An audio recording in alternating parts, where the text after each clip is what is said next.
তোমাদের আশেপাশের চার চোরধার জঙ্গলে যত মশা আছে রে বাবা, এই মশাগুলাকে একবার যদি দাওয়াত করানো হয়, এক ফোঁটা করে রক্ত খেলে তোমার শরীরের চর্বি কমে যাবে, রক্ত কমে যাবে রে বাবা।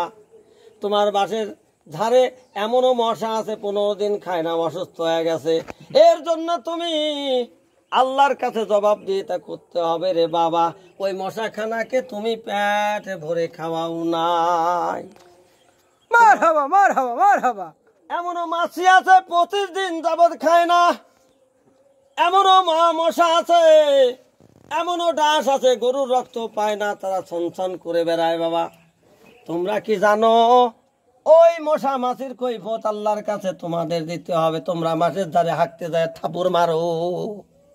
খুব ভালো খুব ভালো। বেদব, কখনো থাপ্পড় মারবা না। আরো বলা হয় আছে,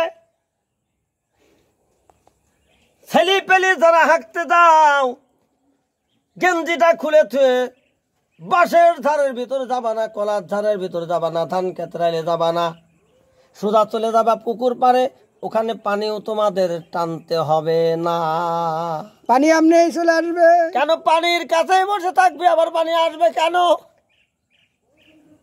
তোমরা যদি পানির ব্যবহার না করো, চট্টার পাতা যেখানে আছে সেখান থেকে পাতাটা নিয়ে যা কুলুপ ব্যবহার করবে, তাহলে চুলকাইতে চুলকাইতে তোমার নুন ছাই পড়ে যায়। হুজুর হাদিয়া কেউ দিয়েছে? হাদিয়া দেবে।